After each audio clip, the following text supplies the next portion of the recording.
আপনারা দেখছেন TV news Bangla, সত্যের খোঁজে নির্ভীক পদক্ষেপ। নমস্কার, আপনারা দেখছেন টিভি নিউজ বাংলা। আজকের বড় খবর, তারকেশ্বরে শারদীয়া দুর্গোৎসবের প্রাক্কালে বিধায়ক রামেন্দু সিংহ রায়ের উদ্যোগে বস্ত্র বিতরণ কর্মসূচি অনুষ্ঠিত হল। আজ তারকেশ্বর নতুন বাসস্ট্যান্ড প্রাঙ্গণে প্রায় ৬০০ মহিলার হাতে নতুন বস্ত্র তুলে দেওয়া হয়। অনুষ্ঠানে উপস্থিত ছিলেন তারকেশ্বরের বিধায়ক রামেন্দু সিংহ রায়, টাউন তৃণমূল কংগ্রেস সভাপতি উত্তম ভান্ডারী, টাউন যুব তৃণমূল কংগ্রেস সভাপতি চন্দন সরকার, টাউন তৃণমূল কংগ্রেস সভানেত্রী রীতা মণ্ডল, ব্লক সভাপতি প্রদীপ সিংহ রায় সহ অন্যান্য কাউন্সিলর, নেতৃত্ববৃন্দ এবং এলাকাবাসী। প্রতি বছরের মতো এবছরও শারদীয়াকে ঘিরে বিধায়কের সমগ্র বিধানসভা এলাকায় চলছে এই বস্ত্র বিতরণ কর্মসূচি। বিধায়ক জানান, বর্তমানে ১০০ দিনের কাজ বন্ধ থাকায় বহু মানুষ সমস্যায় পড়েছেন। তবে দুর্গোৎসবের আনন্দে যেন কারোর মুখে দুঃখের ছায়া না থাকে, সেই ভাবনা থেকেই এই উদ্যোগ। সারা বিধানসভা জুড়ে প্রায় ৬,০০০ মহিলার হাতে নতুন বস্ত্র তুলে দেওয়া হচ্ছে, আর তারই অংশ হিসেবে আজকের এই বস্ত্র বিতরণ অনুষ্ঠান। তারকেশ্বর থেকে সমীর দাসের প্রতিবেদন, টিভি নিউজ বাংলা।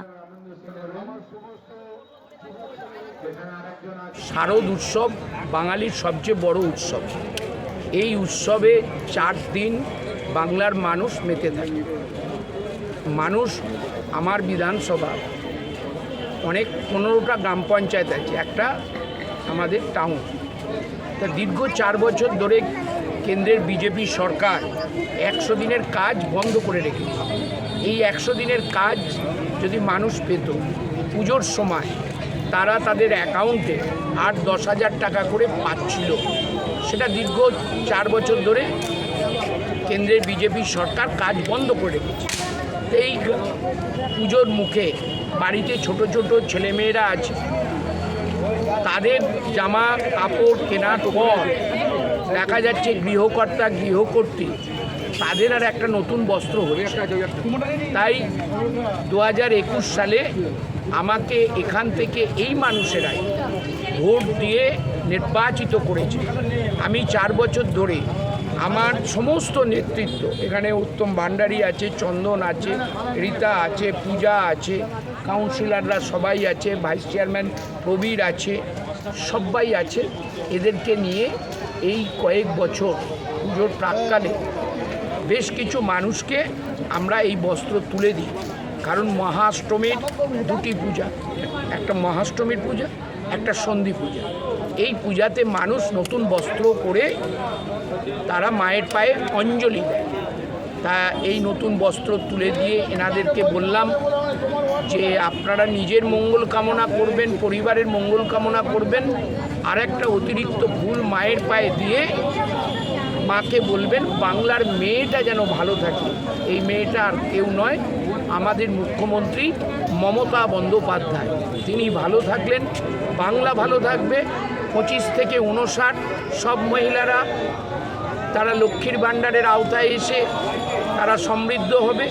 সমস্ত কন্যারা ১৮ বছর লেখাপড়া করলে কন্যাশ্রীতে তারা সমৃদ্ধ হবে। যুবকেরা যুবশ্রীতে সমৃদ্ধ হবে। যারা কঠিন কঠিন রোগে ভুগছে স্বাস্থ্যসাথীর মাধ্যমে চিকিৎসা পাবে। বিনা পয়সায় রেশনটাও বহাল থাকবে। তাই এই বাংলার মেয়ে, বাংলার মুখ্যমন্ত্রী, আমাদের সকলের বাংলার প্রতিনিধি, তিনি ভালো থাকলে আমরা সবাই ভালো থাকব।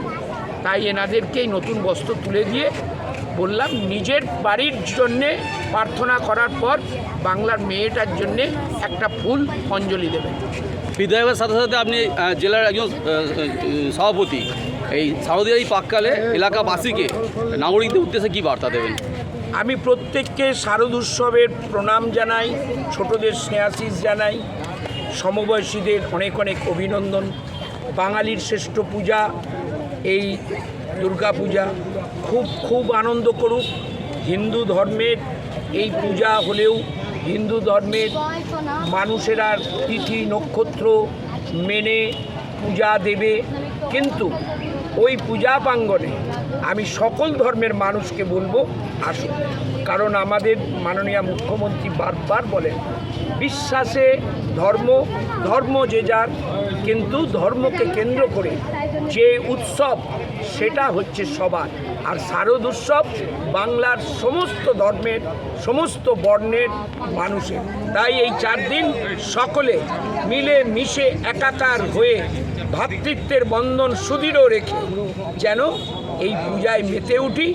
বাংলা পথ দেখাবে, ভারতবর্ষ শিক্ষা নেবে, পৃথিবীর বুকে ছড়িয়ে পড়বে শারদ উৎসবের এই গরিমা। ধন্যবাদ দাদা।